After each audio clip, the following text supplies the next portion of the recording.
DJ Kanchan Raj Muzaffarpur.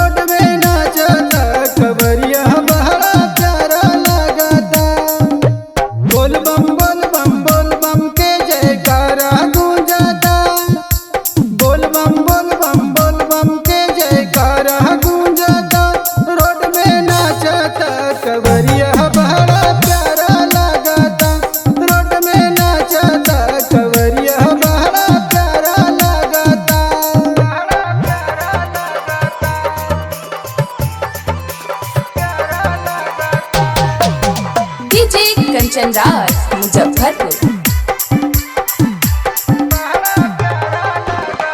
Sultanganj से भरी भरी जाल हो, खबर उठाए चले रहिया कठिन हो। सुल्तानगंज से भरी भरी जाल हो, खबर उठाए चले रहिया कठिन हो। मने मने बाबा के ध्यान धरेला, मने मने बाबा के ध्यान धरेला।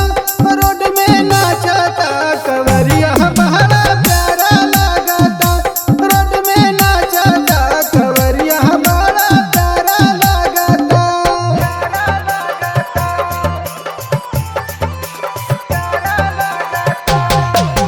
डीजे कंचन राज मुजफ्फरपुर।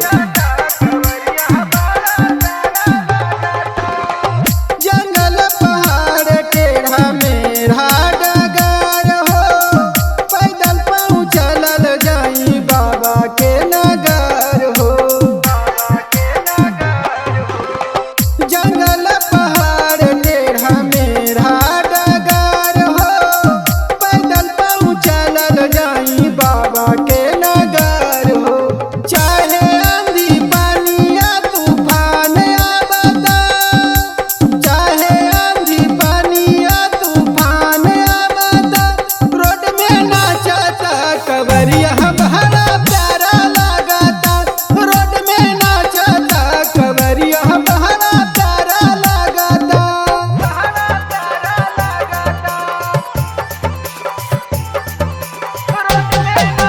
डीजे कंचन राज मुजफ्फरपुर।